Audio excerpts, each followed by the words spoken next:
Wait for Adrian. Okay, There she is. we're good. Everybody stay live at the bottom or somewhere. Welcome to the Autism Support Show. As always, we're happy to be here to discuss your questions and concerns with experts in the field that support individuals with autism the most. We've received a question from Trisha, whose son James is starting high school this fall. She wants to be prepared for his transition into adulthood and take the steps necessary to lead him to a happy adulthood over the next 4 years. Trisha's concerns come from the resources available in her area for autistic adults, her son's vulnerabilities that could lead to troublesome situations for him, and his communication deficits that may create struggles for him to express his needs. However, she has seen the importance of her son having independence, making choices, and feeling empowered. Trisha is here with us today to discuss this dilemma with experts on this topic. Elizabeth is one of our experts who has been volunteering for Autism Speaks for 5 years and advocating for the rights of individuals with disabilities. She has a younger brother who is currently in his junior year of high school, and she is actively assisting in his transition process so he can live as independently as possible. Christina is a BCBA who has been working with transitioning youth at a day program for nearly 10 years. She specializes in communication needs and helping youth learn daily life skills that will allow for them to be in the real world safely. Last but not least, we have Adrian, who has been educating high school students with special needs in one of the top schools in the country for 12 years now. Trisha, let's begin addressing your concern with resources in your area. Tell us some details about the area you live in, the resources you have, and what your worries are.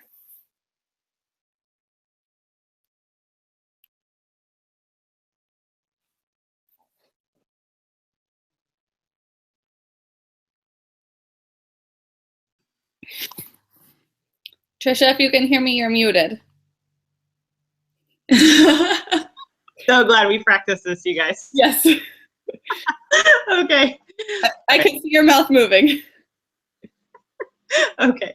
I hope to get him enrolled in an organization called Passages, where he can receive a case manager and can work there. I've read an article on transitioning into adulthood, and according to Helper, an article that I read in 1994, to start no later than age 14.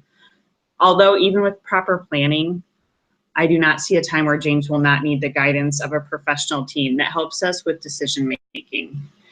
Right now, he has a therapist, a special education teacher, an occupational therapist, and a speech therapist. I feel that James will never have the capacity to live independently or apart from me. Future. I'm not sure if he will ever be able to maintain an apartment or obtain a real job.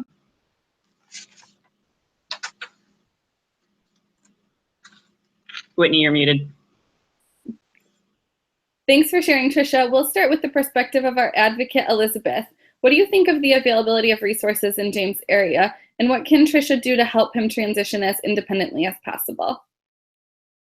Hello, everyone. As Whitney stated, I'm a family advocate for children to teen transitioning to adulthood. My job is to create, provide resources, and coordinate services to help support families for healthy living and be a liaison between families, staff, and the community.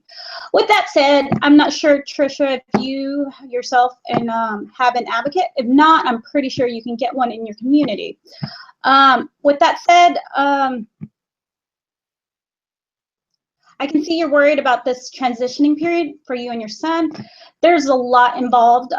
When you start to prepare for this transition age, you might be a little scared to think about it, but the earlier you think about it, about this transitioning period, the better it is for you and your child. I'm not sure if you're familiar with the IDEA Act. During this transitioning period, the child can sit and during his IEP meeting. During this period, the Act aims to improve the livelihood of the children with disability and help ease the child and the child's family from high school to post-school after leaving high school activities, which may include attending colleges, job employment, and vocational schools. This can help promote the independent living and being self-sufficient. This will allow everyone to know what your son's strengths and weaknesses are and what your son's likes and dislikes are. The transition services decision should be based on those objectives, strengths, weaknesses, and dislikes and likes. And once that is in place, a goal will be in place, which will allow your son to fully reach the finish line and have a smooth transition. When having this meeting in place, the article by Carter, Harvey, and Taylor Goffman states having a school psychologist on the team as well during this transitional period will help. The school psychologist will, can identify the child's preferences with individualized counseling, mentoring, and instructions for bringing out the best in them and seeing the strengths and interests of the child. All those people will help you with this process. For example, if you guys do plan on job placement as the transition option, one of the things he might benefit from the resource like this, in this case, will be interviewing skills. It can help him and young adults like James land jobs. In the article by Strickland and Coles and Southern, conducted a study that involves teaching interviewing skills through web-based programs designed from home computers and practicing these skills with trained therapists from remote location. The conclusion of the studies found that it was more effective in helping these young adults find employment. Also, all these individuals included in your IEP are great resources for you to utilize. You will want to utilize every one of them, including your BCBA, your speech therapist, and if you have any questions, you should always seek to ask them when you have them.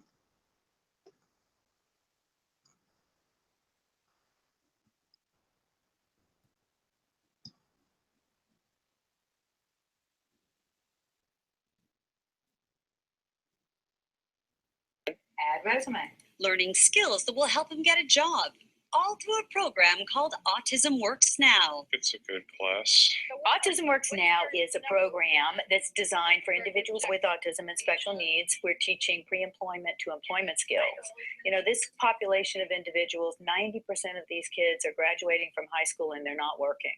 Joanne and her team at AWN want to change that. We're gonna switch over to Facebook. So here they teach everything from social media to computer skills. I learned Google Docs, emails. We did field trips once a month. Not to mention role-playing for job interviews. But I would definitely like to move up in the company. Oh, okay. Employers have got to see our population of individuals as bringing something important to the workplace. So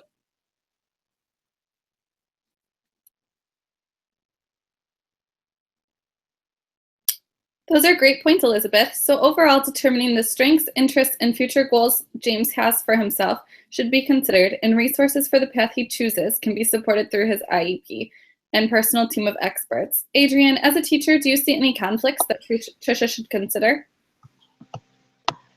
As a high school teacher of 12 years, I've attended many IEPs for all my students in order to identify students' interests for the future, when the process of transitioning should start, and who are the persons involved in this process. Many parents are concerned if their child is able to obtain work, and if they are able to attend a university. And if they are able to obtain work, will they lose their Medicaid or Social Security income? According to the Social Security income standards, the person receiving SSI, Social Security income, must report if there are any changes to their income. Any countable income, which is their earned wages, would be deducted from their Social Security income benefits.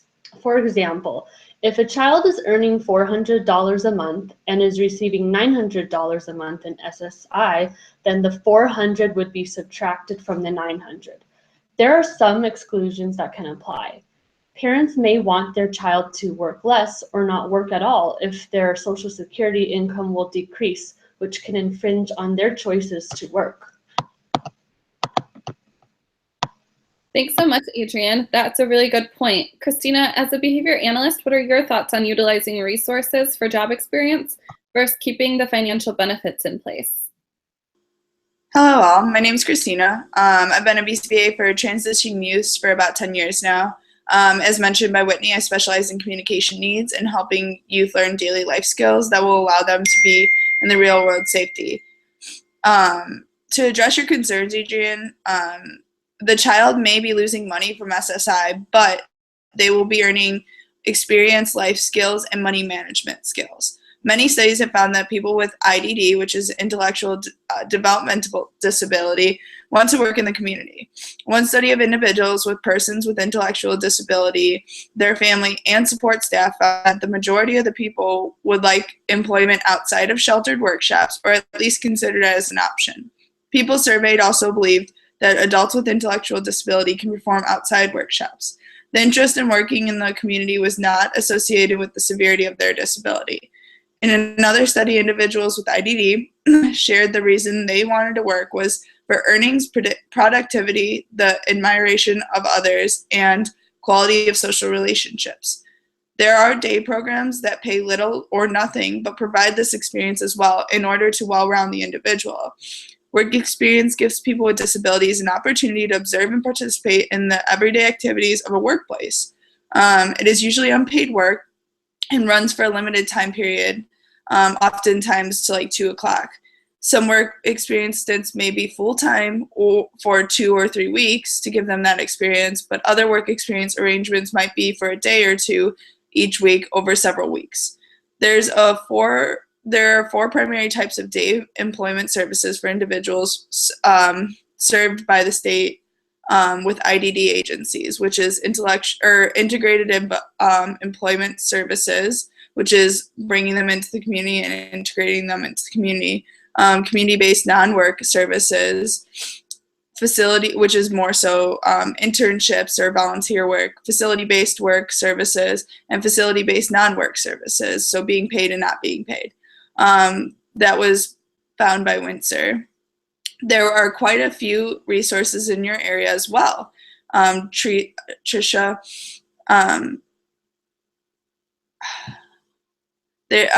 in Tinley Park, there is CTF day program that has a job coach within the facility that helps them build their goals towards a job in the community, along with meeting realistic goals for that client. There is also sheltered work for them within the workshop where they have the opportunity to earn small portions of money. There is also a trial period where the student is still in high school but is still able to slowly try the workshop and transition in. Oftentimes this is worked in with the school. There's also groups outside of the workshop but associated through the workshop where the clients are allowed to paint and do crafts as well as sell them in a shop on Oak Park Avenue in downtown Tinley, so they get a little bit of profit for their creativity. There's also scholarship options for post-secondary schools, and the College of DuPage of Illinois allows you to do trial classes as well before enrolling. These are classes specialized for those with IDD.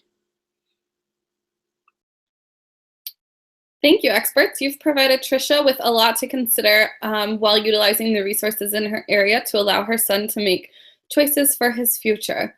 Your knowledge on the subject is very appreciated. While potentially working and handling the financial responsibility that comes along with it, Tricia has concerns regarding the vulnerabilities that James might face. Yes, absolutely. As James continues to move towards adulthood, I also have the concern that he will be more at risk for harm if he transitions from the services that are provided at the childhood level. His team of professionals, along with myself and his father, provide the necessary guidance to keep him safe from harm. It may sound silly to some people, but I worry that he will be taken advantage of financially or in other ways. I've read up on these topics. An article that I read by Tideman and Sevenson and written in 2015 discussed a woman with disabilities that was living on her own and was coerced into taking a cell phone out in her name and then allowing a man to use it. He ended up racking up a large bill that she could not pay. I worry that James would get into a situation like this if he was on his own. That's a very valuable concern. Adrian, what's your perspective from the school setting in regards to James, to the risks James may need to be prepared for in adulthood?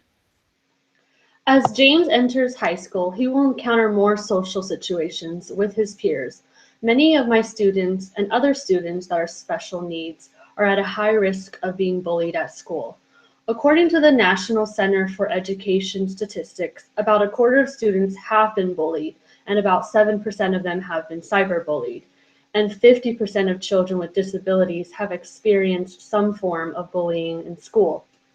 The statistics show children with disabilities are bullied at a rate much higher than their typical peers. Because many students with special needs have social deficits, they are unable to understand when they are being bullied and what they should do when they are being bullied. Teachers try to facilitate peer interaction and teach social awareness, but students with special needs continue to be at a higher risk than their typical peers. I can understand your fears with regards to your child being taken advantage of, Trisha. No one would want you or anyone in your shoes to go through that. There are many options that would help James prepare for the workforce so he wouldn't be taken advantage of. He can start off by volunteering, unpaid work programs, and internships. With the unpaid work, it can be written in his IEP and has a clear goal and objective for his service plans. That was from the Ohio Employment website. With these options, he will learn if he is interested in the job he's partaking in, and will help him learn to socialize and be part of a team. Also, with working and living on your own, your child could benefit from self-advocacy groups like the article written by Tinman Sivens. Many of these support groups in the Sweden study showed many of these support groups, advocacy groups, having coaches or project managers, at which coaches or project manager will advise the groups in certain topics that they can discuss. In that same study, the project manager or coach came up with many activities for the group to partake in, and they have the options to choosing to do so or not. The advocacy group does help the individuals have somewhere to go and someone to talk to. With having many options to choose from, like support groups to jobs, he will unlikely be vulnerable because he and other children like yours will be made aware of what is expected of them. It certainly sounds like there are risks of vulnerability to consider and precautions to take to keep James safe while preparing him for adulthood. Thank you for being so open about the challenges students like James face in school, Adrian. It's also reassuring to hear Elizabeth's feedback of all the wonderful potential resources available to promote independence for James while keeping him safe at the same time. Trisha, you also mentioned your worries about James's communication deficits. Please share with our experts your concerns on this topic. Yes, another challenge that James often faces is communication barriers related to his autism. James is often misunderstood by others. He does not understand sarcasm in everyday conversations and things like that. But the most troubling concern that I have is his inability to express his needs. At times he will have bad behaviors when he is uncomfortable. For example, he will act out because he's not able to express to me that he's hot. Most of the time I make decisions on behalf because of his communication barrier, but I do my best to act in his best interest all of the time. That's a fair point. Adrian, we'll start with your experience on this topic. From my experience, many parents that attend the IEP meetings report they would like to respect their child's decisions, but struggle to understand what their child is trying to communicate. I have many students similar to James where they act out and have been misunderstood because they could not express their wants. Many research has shown effective ways to enhance communication for persons with disabilities, but misunderstandings may continue when the person interpreting the message interprets something else. This can be frustrating for the student, but teachers, staff assistants, and transition coordinators try their best to understand the message to act in the best interest of the student. Teachers promote self-determination and respect autonomy and use effective strategies, but it does not automatically produce self-determination.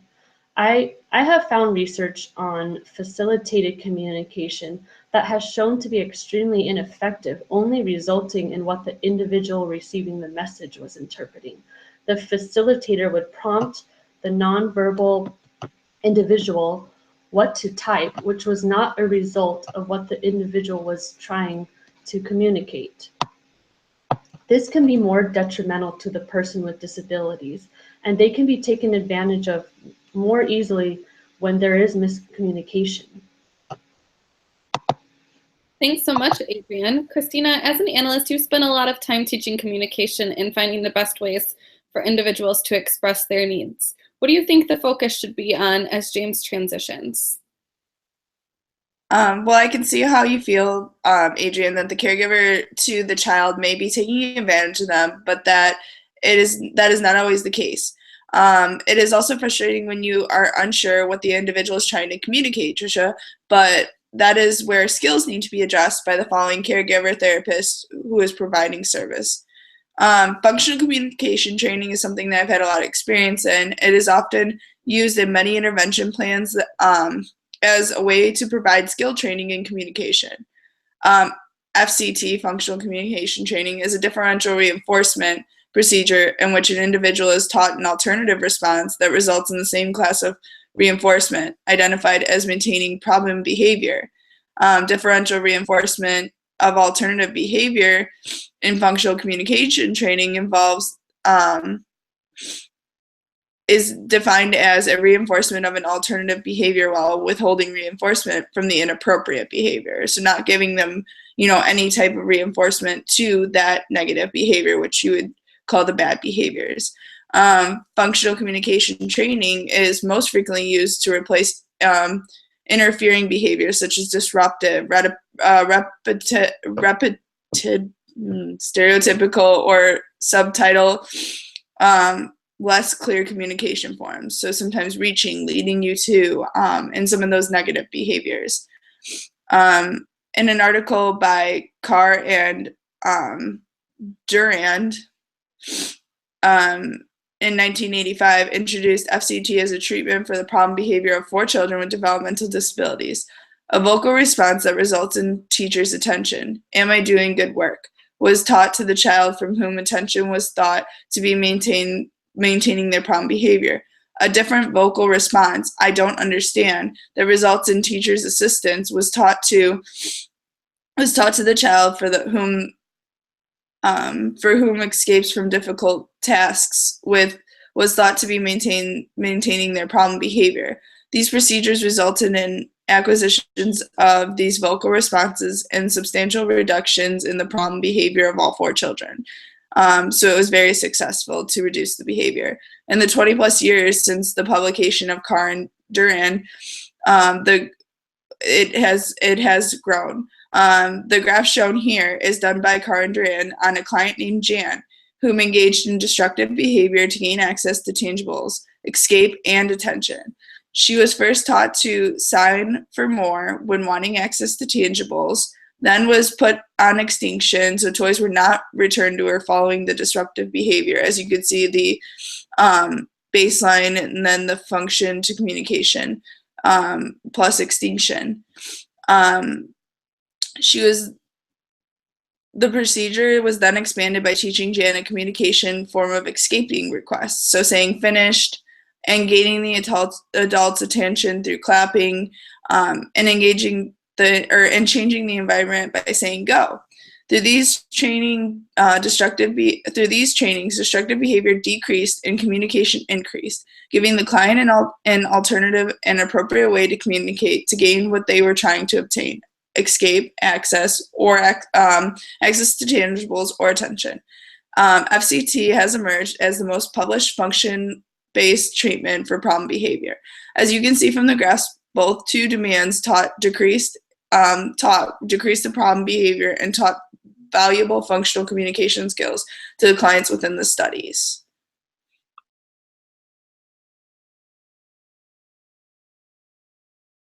Whitney, you're mute. Thank you.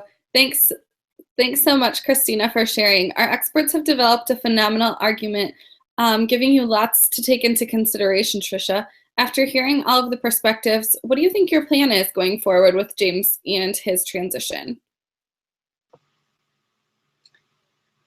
Also, Whitney, just in case, the graph was really small. Did anybody else see it?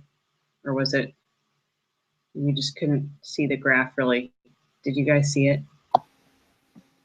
Yeah, you just have to click on the videos of each person so it makes it bigger. So I don't know how that's to make it bigger. Thank you.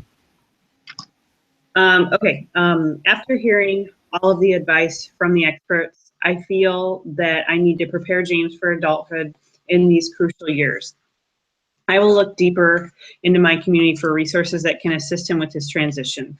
I love the idea of James having a job coach to help him. I didn't realize that resource was out there. My eyes have been opened today to the possibility of James becoming less dependent on me, and as he becomes an adult, this gives me a lot of hope for the future. Wonderful. I'm so glad that our panels of experts were able to help you with this tough decision and give you precautions to take along the way.